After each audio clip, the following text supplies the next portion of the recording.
Preciosa esperanza de ingratos comienzos. Los malos comienzos no siempre establecen cómo terminarás.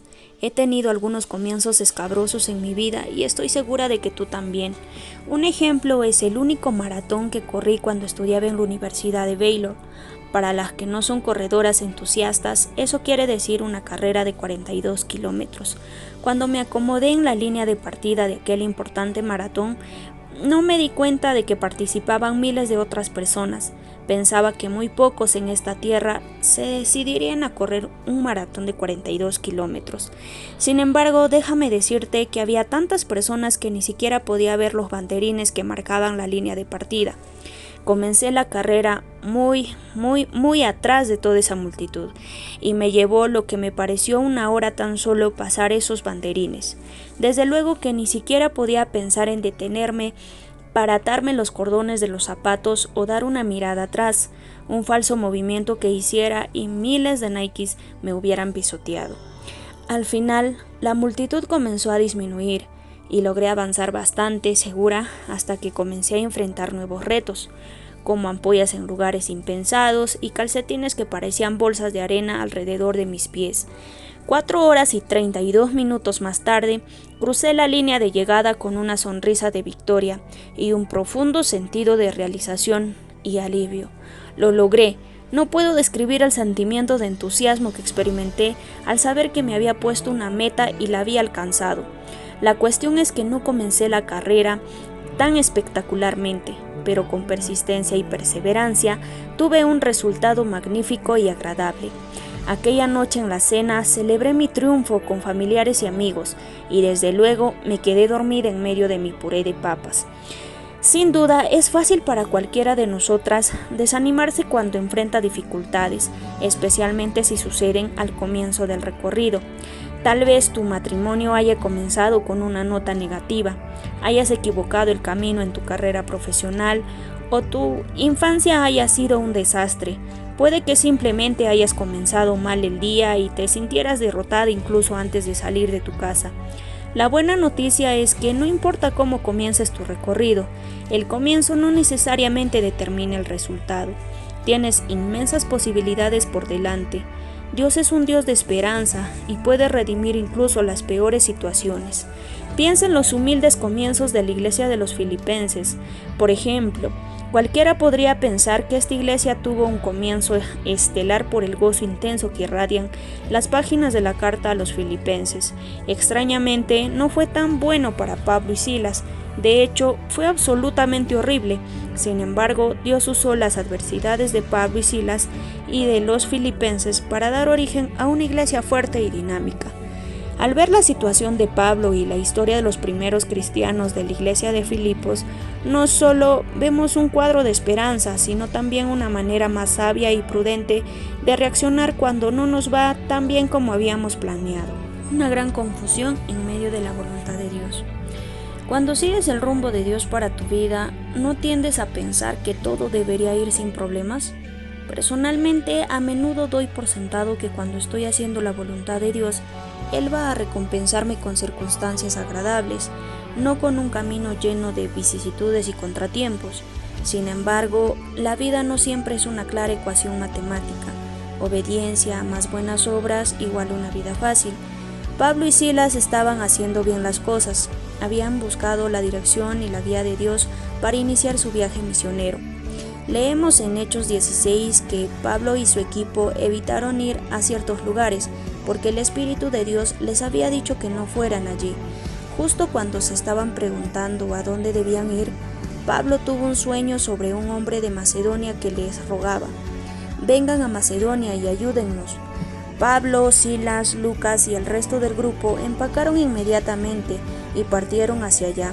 Sin duda, estaban siguiendo sinceramente las instrucciones de Dios. Cuando llegaron a las costas de Macedonia, el equipo de Pablo viajó tierra adentro a una gran ciudad llamada Filipos. En las cercanías del río encontraron varias mujeres que se habían reunido a orar. Era muy probable que esto significara que no había suficientes hombres judíos en la ciudad para comenzar una sinagoga. Lidia, una vendedora de costosa púrpura, escuchó el mensaje de Pablo y Dios abrió su corazón al Evangelio. Ella creyó y fue bautizada junto a los de su casa. ¿No es hermoso observar que en un pasado en que la mujer tenía poco estatus social, Dios permitiera que el primer convertido registrado en Europa fuera una mujer? Vemos a lo largo del Nuevo Testamento que Dios usó a las mujeres para desempeñar un rol importante en el crecimiento de la iglesia primitiva. Lidia abrió su casa a Pablo y a Silas en un gesto de agradecimiento y hospitalidad. Todo parecía salirles bien a los misioneros. Es asombroso ver cuán rápidamente pueden cambiar las circunstancias. Pablo y sus amigos estaban yendo a orar cuando se encontraron con una esclava endemoniada. Esta muchacha tenía un espíritu de adivinación que producía gran ganancia para sus amos, aunque está en duda si realmente podía adivinar el futuro. Muchos teólogos creen que los demonios no pueden ver el futuro, pero nosotros sabemos que pueden ver el reino del espíritu y son engañosos por naturaleza, y obviamente daban a la joven cierta clase de intuición. Esta muchacha seguía todos los días al grupo de Pablo y gritaba: «Estos hombres son siervos del Dios Altísimo», y les anuncian el camino de salvación. Ahora bien, puede que te sientas tentada a pensar que no estaba tan mal lo que la muchacha proclamaba, porque hablaba Pablo y su mensaje, pero Pablo no necesitaba un aval de los demonios. Piensa en un candidato político que obtiene el aval de un grupo electoral que tiene un conjunto de valores muy diferente. Puede que no quiera un respaldo de este grupo en particular. En realidad, Pablo se exasperó por los fuertes anuncios de la muchacha esclava, de modo que hizo lo que parecía ser amable y bueno. La sanó y echó fuera a sus demonios. Aquí es donde la situación empeoró. Los amos de la muchacha esclava ya no podían obtener ganancias de ella, y se enfurecieron. Entonces prendieron a Pablo y a Silas, y los llevaron ante las autoridades en la plaza pública, y los acusaron de provocar toda clase de alborotos. Rápidamente el pueblo se agolpó, y los oficiales ordenaron que azotaran a Pablo y a Silas. El castigo no fue leve, sino que los golpearon con dureza, los encarcelaron en la celda de más adentro y pusieron sus pies en cepos. Si yo fuera Pablo o Silas, estaría pensando: ¿qué nos pasó? ¿Cómo pasamos de hablar de Jesús a ser golpeados y encarcelados? ¿Acaso no nos había llamado Dios a este lugar? ¿Acaso no estábamos haciendo lo correcto? ¿Y ahora qué? ¿Has pensado alguna vez que estabas haciendo la voluntad de Dios o cumpliendo con su llamado y te encontraste en una situación realmente confusa? Esto podría hacer que dudaras de Dios y te cuestionaras su obra en tu vida. ¿Estoy realmente cumpliendo su llamado? ¿Le importa realmente a Dios mi situación? ¿Por qué permitió Dios que me pase esto si estoy haciendo su voluntad? Las preguntas son válidas, pero pronto veremos que Dios a menudo permite las dificultades en nuestra vida para un propósito superior. Él no nos dejará en medio de nuestros problemas. Lo importante es aprender a reaccionar con fe y no con temor. Una reacción de fe. Si me golpearan injustamente y me encarcelaran en la celda más oscura y escondida con mis pies en cepos, no estoy segura de cuán bien respondería. Ni siquiera reacciono bien cuando mi esposo me pregunta qué vamos a cenar, y que no se atreva a preguntarme cuando pienso pasar la aspiradora. Y estoy segura de que si me llevaran a la cárcel por hacer algo bueno, lloraría, me lamentaría y me quejaría para que todos se compadecieran de mi situación. Puede que hasta entrara en pánico y gritase. Desde luego, desearía poder decir que reaccionaría con dignidad y esperanza en cada situación difícil y desesperante, pero este no ha sido exactamente un patrón constante en mi vida. ¿Qué me dices de ti? Ahora bien, ¿cómo reaccionaron Pablo y Silas? Oraron y alabaron a Dios. Sí, se sentaron allí con sus pies en los cepos y oraron y alabaron a Dios. De hecho, la Biblia nos dice que los otros presos escucharon atentamente. Ahora bien, es probable que los otros prisioneros no pudieran ver lo que sucedía en la celda más oscura y escondida, pero bueno, imaginar que estaban realmente asombrados por la manera en que Pablo y Silas actuaban. Sin duda, esta era una respuesta extraña para la tortura cruel y el castigo injusto que habían recibido. Estoy segura de que Pablo y Silas llamaron la atención de los guardias y de los otros prisioneros. Ahora bien, aquí hay una enseñanza para cada una de nosotras. Nuestra reacción a cada circunstancia puede influir en el resultado. Una simple historia que leí hace poco ilustra lo que quiero decir. La señora Méndez era madre de 8 niños preciosos. Un día, después de regresar del supermercado, la señora Méndez se alegró al ver que sus hijos estaban sentados en círculo y jugaban entretenidamente en el piso de la sala. Después de acomodar lo que había comprado, decidió acercarse al círculo para ver lo que estaba atrayendo tanto la atención de los niños. Fue entonces cuando se dio cuenta de que no era la dulce situación que había imaginado, sino que cada uno sostenía a un suave y tierno zorrillo bebé. Desde luego, la señora Méndez reaccionó como lo haría toda madre que se precie de serlo. Gritó con todas sus fuerzas: «¡Corran, niños, corran!». Los niños estaban tan desconcertados por los gritos de su madre que salieron corriendo inmediatamente, pero se llevaron sus preciados y pequeños zorrillos, que sostenían fuertemente mientras corrían. Bueno, pienso que no me equivocaría si dijera que de alguna manera la reacción de la señora Méndez produjo un resultado apestoso. Puede que no podamos elegir nuestras circunstancias, pero sin duda podemos decidir nuestra respuesta a ellas. Como vimos con la señora Méndez, la manera de responder puede tener un efecto positivo o negativo sobre lo que sucede después. Pablo y Silas tuvieron que decidir cómo responderían a sus circunstancias sorprendentes y difíciles. Podrían haber gritado de rabia por todas las cosas injustas que les habían sucedido ese día y probablemente los guardias hubieran respondido con azotes para que se callaran. Sin embargo, Pablo y Silas decidieron reaccionar en fe. Hicieron deliberadamente lo opuesto de lo que les dictaba su naturaleza. Piensen eso. Es probable que no tuvieran ganas de orar y alabar a Dios, pero de todos modos decidieron hacerlo. Optaron por una reacción de fe en medio de una terrible situación. Me imagino que comenzaron a alabar a Dios por su soberanía y poder. Probablemente alabaron a Dios porque Él podía usar esa situación para su gloria, y lo haría. Creo que ellos dieron gracias a Dios por el privilegio de compartir los sufrimientos de Cristo. Puede que hayan orado por los carceleros y los otros prisioneros. Tal vez oraron para que Dios los sanara y los ayudara a atravesar aquella situación en fe. Sabemos que cada vez que oraban, impactaban en las personas que los rodeaban. El ejemplo de Pablo nos inspira a orar más y quejarnos menos a la hora de lidiar con los simples inconvenientes de la vida, mucho menos con los retos difíciles.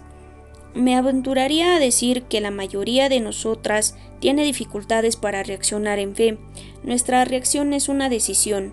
A menudo caemos en el cómodo hábito de enojarnos o preocuparnos en respuesta a un asunto. Determinemos escoger la fe por encima del temor y la gratitud por encima de la queja. Recordemos la carta de Pablo a la iglesia de Corinto, donde vemos que su fe viva resalta aún en medio de sus situaciones extremadamente difíciles. Esto es lo que él dice: «Pero tenemos este tesoro en vasos de barro, para que se vea que la excelencia del poder es de Dios, y no de nosotros, que estamos atribulados en todo, pero no angustiados, en apuros, pero no desesperados, perseguidos, pero no desamparados, derribados, pero no destruidos». ¿Cómo lo hicieron Pablo y Silas? Buscaron inmediatamente a Dios en oración en medio de sus circunstancias desesperantes. Alabaron a Dios hasta en el calabozo. No ignoraron ni pasaron por alto el dolor que estaban experimentando, sino que decidieron verlo de una manera diferente. Cuando decidieron alzar sus ojos, se dieron cuenta de que su poder para atravesar las dificultades provenía de Dios, no de ellos mismos. Nosotros también podemos aprender a elevar nuestros ojos y tener una respuesta diferente a la que el resto del mundo tiene ante las adversidades de la vida. Somos vasos de barro con un Dios grande y poderoso, que es capaz de sacar algo bello de cualquier situación. Él nos dará la fortaleza que necesitamos para soportar y perseverar en las situaciones no tan perfectas que atravesamos. Un rescate espectacular. Dios respondió las oraciones de Pablo y de Silas. A la medianoche hubo un gran terremoto que sacudió los cimientos de la prisión. Todas las puertas se abrieron instantáneamente y las cadenas de todos los prisioneros cayeron. ¿De todos los prisioneros? Entiendo que Dios liberara a Pablo y a Silas, pero ¿quiso realmente liberar a todos los prisioneros? ¿Y qué crees que hicieron todos esos prisioneros? Bueno, si yo hubiera sido uno de esos prisioneros, hubiera salido corriendo. Sin embargo, aquí hay algo peculiar. Ninguno de ellos salió corriendo. Ninguno. Qué raro. Me pregunto por qué no huyeron. ¿Podría haber sido que, después de ver que Pablo y Silas oraban y alababan a Dios, decidieron que querían saber más acerca de su Dios? Tal vez vieron una respuesta espectacular a sus oraciones y pensaron: creo que mejor me quedo con estos hombres. Su Dios sí que es Dios. Cualquiera que haya sido su pensamiento, creo que es increíble que todos los prisioneros se quedaran. Es un humilde recordatorio de que los demás nos están observando. Las personas que no conocen a Cristo observan cómo respondemos a las situaciones difíciles. ¿Les mostramos una respuesta diferente a la de aquellos que no conocen a Cristo? ¿Ven otros la manera en que reaccionamos en fe y no en temor, a tal punto que dicen: quiero saber más acerca de su Dios? Me atrevo a decir que si verdaderamente viviéramos como personas que creen en Cristo, muchos se sentirían atraídos hacia Él por nuestra reacción a circunstancias con un corazón de fe. Mi amiga Mari es un buen ejemplo de alguien cuya respuesta piadosa a las dificultades ha impactado en la vida de los demás. Lo que sucedió es que Mari recibió la clase de llamada telefónica que ninguna esposa quiere recibir. Su muy amado esposo, con quien había estado casada más de 15 años, había muerto trágicamente en un accidente de motocicleta. Mari y sus 3 hijos lamentaron y lloraron la dolorosa pérdida de su buen esposo y padre. Sin embargo, a pesar del dolor, la fe y esperanza de Mari permanecieron firmes. Ella tenía un profundo sentido de que Dios estaba con ella, que sostenía su vida y la vida de sus hijos en medio de su pesar. Los compañeros de trabajo de su esposo, que sabían que era cristiano, se asombraron y admiraron al observar la fe de su viuda. Mari comenzó a hablar de Cristo a personas de la compañía de su esposo, que no conocían a Dios o no querían creer en Él. Llegó a regalarle una Biblia a uno de ellos con su nombre grabado en la tapa, y a escribirse con él y con otros para ayudarles en su camino de fe. Su respuesta llena de fe ante la muerte de su esposo afectó a cada vida conmovida por la tragedia. Su respuesta no cambia el hecho de que él ya no esté, pero cambia la manera en que ella experimenta su dolor y el efecto que produce en la vida de los demás. Ella ha descubierto el gozo de llevar la verdad y el consuelo del Evangelio a almas que están sedientas. Por supuesto que se duele y llora, pero también conoce una paz interior y una fortaleza que solo vienen de entregar su pesar y dolor al Dios que la ama. Ella siente la presencia del Señor de una manera que nunca imaginó. Mari sabe que ha aprendido no solo a vivir sin temor y preocupación por lo que le depara el futuro, sino que cada día ora y le entrega sus preocupaciones a Dios. Otras personas ven su fe en acción y son atraídas a su Salvador. Sigue brillando, Mari, sigue brillando. La pregunta más importante: Dios cambia la desesperación en esperanza. Lo ha hecho en la vida de Mari y lo podemos ver también en la vida de Pablo y Silas. Allí estaban en la celda más oscura y escondida, donde parecía que sus circunstancias no tenían esperanzas. Sin embargo, después las cosas cambiaron. Pablo y Silas fueron libres y el carcelero fue el desesperado. Cuando el carcelero se sacudió el polvo del terremoto, vio las puertas de la prisión abiertas y pensó que todos los prisioneros habían escapado en libertad. Normalmente, si los prisioneros escapaban, los carceleros eran torturados con el mismo castigo que recibían los prisioneros. El carcelero pensó que su única esperanza era quitarse la vida. No obstante, Dios siempre ofrece verdadera esperanza. Pablo llamó rápidamente al carcelero y le aseguró que todos los prisioneros estaban allí. Este se arrodilló delante de Pablo y Silas y les hizo la pregunta más importante que alguien puede hacer en esta tierra: ¿qué debo hacer para ser salvo? En un drástico cambio de las circunstancias, el carcelero le preguntó a los prisioneros cómo ser libre. Consciente o no, hizo la pregunta que todos debemos hacer en algún momento de nuestra vida: ¿cómo puedo ser libre de la culpa de mis propias maldades? Cuando el carcelero hizo la pregunta fundamental, Pablo y Silas ni siquiera dudaron de su respuesta.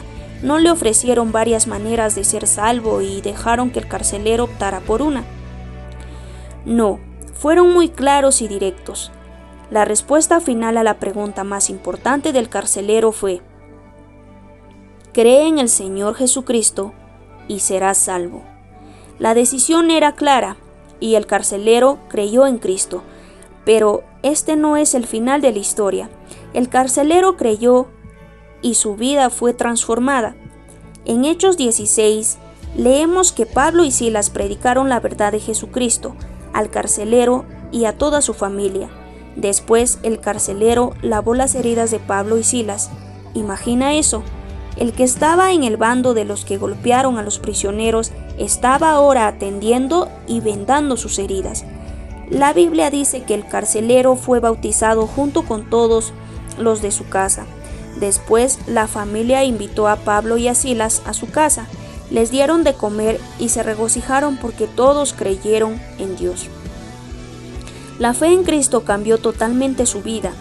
Este no era el mismo carcelero que había echado a los misioneros golpeados y azotados al fondo de la prisión y había metido sus pies en cepos. Había sido transformado en un hombre bueno y gozoso, que ya no estaba desesperado. Cuando una persona pone su fe en Cristo, ya no es la misma. Pablo escribió a la iglesia de Corinto: de modo que si alguno está en Cristo, ya es una nueva creación. Atrás ha quedado lo viejo, ahora ya todo es nuevo. Cuando seguimos a Cristo, Dios comienza una obra nueva en nosotros. Su Espíritu mora en nuestra vida y nos da el poder y la fortaleza para reaccionar de una manera diferente del resto del mundo. ¿Qué me dices de ti? ¿Acaso la fe en Cristo te ha cambiado la vida? O más importante aún, ¿te has hecho alguna vez la pregunta: ¿qué debo hacer para ser salvo? Este es el día de tu decisión. No esperes hasta que tu vida se derrumbe o estés a punto de desesperarte como nuestro amigo carcelero. Cristo hace todas las cosas nuevas. ¿Qué significa creer en Cristo? Significa creer que Dios amó de tal manera al mundo que nos ha dado a su Hijo unigénito para ofrecer su vida en la cruz como el pago expiatorio por todos nuestros pecados. Significa creer que Él lo levantó de la muerte y que cualquiera que cree en Él no perecerá, sino que tendrá vida eterna. El gozo comienza aquí. Irónicamente, el gozo se encuentra al pie de la cruz. Lo que parecía ser el castigo y la muerte más terrible resultó ser la fuente de mayor esperanza para toda la humanidad. No hay mayor gozo que saber que somos receptores de su gracia y amor. Cuando ponemos nuestra fe en Cristo, pasamos a ser parte de su familia y copartícipes de su gracia, así como el carcelero y su familia se regocijaron porque creyeron en Cristo.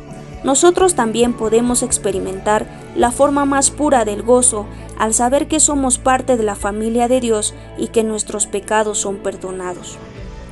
Posibilidades del tamaño de Dios. Todos enfrentamos situaciones inesperadas y difíciles en nuestra vida. Puede que no sea una celda apestosa, pero podría ser un mal matrimonio, un trabajo que no nos satisface, un diagnóstico nefasto o un hijo rebelde. La sorprendente visita de Pablo y de Silas a la prisión no fue una sorpresa para Dios. Él estuvo con ellos en medio de esta dolorosa experiencia y quiero asegurarte que su presencia también estará en medio de tus dificultades. El Salmo 34, 18 nos recuerda: cercano está el Señor para salvar a los que tienen roto el corazón y el espíritu. Cuando comencé a escribir este libro, pensé en titular este capítulo como La historia no acaba hasta que cante el carcelero. ¿No estás contenta de que Pablo y Silas no dieron todo por terminado, ni respondieron a sus circunstancias con enojo y desesperación? En vez de bajar la mirada en derrota, alzaron sus ojos a Dios, lo alabaron porque sabían que Él era más grande que su situación, y su fe les recordó que Dios es un Dios redentor. Si el Padre pudo traer gozo de la horrible crucifixión de su Hijo y pudo edificar el fundamento de la iglesia de los filipenses a partir de la celda más oscura y escondida de una prisión, entonces, ¿qué puede hacer Dios en tu vida? Decidamos mirar nuestras circunstancias con expectativas y esperanza, basándonos en nuestra fe en el Dios que nos ama. Hagamos un esfuerzo y alabemos a Dios por lo que está haciendo y lo que puede hacer, más allá de lo que vemos. Puede que no resuelva nuestra situación mediante un súbito terremoto, pero no dudes de que sea capaz de sacudir tu vida y producir resultados espectaculares. Procuremos hallar momentos en los que Dios nos sorprenda con nuevas posibilidades en medio de situaciones al parecer sin esperanza.